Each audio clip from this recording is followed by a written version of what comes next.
अस्सलाम वालेकुम नाज़रीन, मैं हूं आपको दोस्त आपको बात अब्बास। आपको शुक्रगुजार हूं कि आपने वीडियो देखने के लिए वक्त निकाला। नाज़रीन, आज मैं आपको एक दिलचस्प कहानी सुनाने जा रहा हूं। ऐसी कहानी जिसमें मेयर से वज़ीर आज़म और वज़ीर आज़म से सदर तक का सफ़र तय किया गया।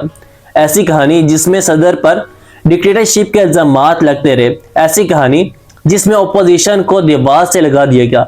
ऐसी कहानी जिसमें अपने ही हरीफों को गिरफ्तार करवाया जाता है। ऐसी कहानी जिसमें सदर पर ही इलेक्शन धांधली के इल्जामात लगते हैं। ऐसी कहानी जिसमें सहाफियों के खिलाफ केसेस बनाए जाते हैं। ये कहानी है तुर्की के सदर रजब तैयब एर्दोगान की, जो न सिर्फ पाकिस्तान बल्कि इस्लामी ममालिक के भी आजकल बड़े फेवरेट समझे जाते हैं, जो 23 साल से हुक्मरानी कर रहे हैं, कभी वज़ीर आज़म बनकर तो कभी सदर बनकर। लेकिन अब उन्होंने अपने हरीफों पर जुल्म सितम करना स्टार्ट कर दिए, जो तुर्की के ही अपोजिशन जमातों के रहनुमा दावा करते हैं। कहा यह जाता है कि वो अपने नाक़दीन को ताकत के जोर पर दबा देते हैं। मीडिया और अदालतें भी उनके कंट्रोल में।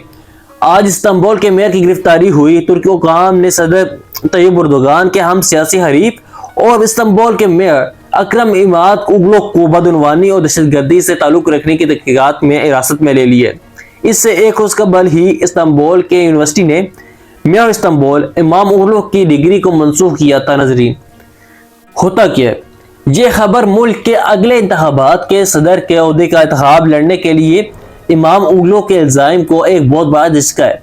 यानी कि अब जो अगले सदारती इलेक्शन के उम्मीदवार थे, इनकी डिग्री जाली मंसूख करके, यानी जाली डिग्री को मंसूख करके इनको इलेक्शन में हिस्सा लेने से महरूम किया गया। क्योंकि तुर्की में सदर के लिए इंतखाब लड़ने के लिए उम्मीदवार के पास यूनिवर्सिटी की डिग्री होना लाजमी है। आई विश कि यही चीज़ जो है पाकिस्तान में भी वैसे हो तो क्या ही बात है, मजा ही आ जाए। नाज़रीन, मेयर इस्तांबुल ने यह भी कहा कि वो हार नहीं मानेंगे और जो लोगों ने कमाया और हासिल किया है वो खतरे में है। वो समझते हैं कि अदलिया पर भी बहुत सियासी दबाव है, जिसकी वजह से इनके अपने केसेस का फैसला भी मुंसिफाना नहीं होगा। मेयर अकरम इमामोग्लू को, जो इस वक्त कह ले कि सेंट्रल लेफ्ट रिपब्लिकन पार्टी से ताल्लुक रखने वाले हिज़्ब इख्तिलाफ के एक मकबूल सियासतदान है, इस हफ्ते के आखिर में सदारती उम्मीदवार के लिए इनके पार्टी के इंतखाब के तौर पर नामजद किया जाना था। इस्तांबुल में मेयर के ओहदे के दौर खासी सियासी बाज़गश्त रखती है। 1990 की दहाई में मेयर के तौर पर खिदमात सर अंजाम देते हुए रजब तैयब एर्दोगान ने वहीं से ही अपने सियासी करियर का आगाज किया। नाज़रीन, तुर्की में कमाल अतातुर्क के बाद अगर किसी रहनुमा को सबसे ज्यादा ताकतवर समझा गया है तो वो है रजब तैयब एर्दोगान। तुर्क सदर रजब एर्दोगान 2003 में वज़ीर आज़म बनने के बाद से तुर्की की सियासत पर गलबा हासिल कर चुके थे। फिर वो सन 2014 में सदर बन गए। सन 2016 में उनके खिलाफ फौज को जानिब से बगावत की गई, लेकिन वो बगावत वहाँ के अवाम ने नाकाम ला दी और फिर तुर्क सदर ने अपने अख्तियारात में मजीद इजाफा किया। बगावत की नाकाम कोशिश के बाद से अब तक 50,000 से भी ज्यादा अफराद को हिरासत में ले लिया जा चुका है, जिनमें फौजी हैं, साफी हैं, वकला हैं, पुलिस एहलकार, सियासतदान सब शामिल है। फौजी बगावत में साथ देने के इल्जाम में हुकाम में 1.5 लाख से ज्यादा सरकारी मुलाजमीन को नौकरी से बरतरफ कर दी गया। रजब तैयब एर्दोगान की जानिब से अपने नाक़दीन पर दबाव डालने की वजह से मगरबी ममालिक काफी परेशान रहे और यूरोपीय यूनियन के तुर्की के साथ ताल्लुकात भी साथ मोहरी का शिकार रहे। सदात पैगर, जो तुर्किश माफिया का बॉस है, इसने सदर एर्दोगान की हुकूमत और काबीना के मेंबरान के खिलाफ बदउनवानी से लेकर मंशियात, स्मगलिंग और यहाँ तक के कत्ल तक के इल्जामात लगाए। करप्शन से लेकर कत्ल तक के इल्जामात सदर एर्दोगान की हुकूमत पर लगते हैं।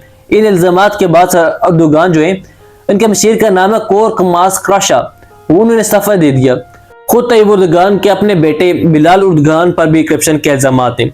अमेरिका स्वीडन के एंटी करप्शन अथॉरिटीज एक शिकायत का जायजा ले रही है, जिसमें इल्जामात तय किया गया कि एक अमेरिकी कंपनी जिसका स्वीडन से इल्हाक था, उसने तुर्की के सदर रजब एर्दोगान के बेटे से वादा किया था कि अगर वो कंपनी को मुल्क में गालिब मार्केट पोजीशन हासिल करने में मदद फराहम करेगा तो इसे करोड़ों डॉलर्स की कमीशन अदा की जाएगी। नाज़रीन, न सिर्फ ये बल्कि साबिक इतालवी वज़ीर आज़म ने मारियो द्रावी ने रजब एर्दोगान को डिक्टेटर करार दिया था। इनको डिक्टेटर इसलिए कहा गया कि इन्होंने इंसानियत के खिलाफ जराइम किए थे और वो जर्मन मीडिया कोर्टलैंड डोजे वैले के मुताबिक एक बड़ी तादाद में जर्मन अफराद और शहरी हकूक के ग्रुपों बशमूल सियासतदानों, कारकुनों और फनकारों वगैरह में तुर्क सदर एर्दोगान के खिलाफ जंगी जराइम और इंसानियत के खिलाफ जराइम के इल्जामात के तहत एक फौजदारी शिकायत दर्ज कराई थी।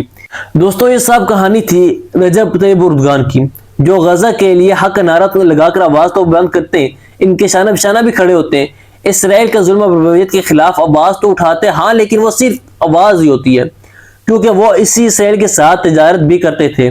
اس تجارت کا باب پچھلے سال ہی بند ہوا۔ اس سے پہلے ترکیہ کا اسرائیل کے ساتھ تجارتی حجم 9.5 ارب ڈالرز تھا، اور یہ میں نہیں بلکہ خود اس بات کا اعتراف صدر اردگان کر چکے ہیں۔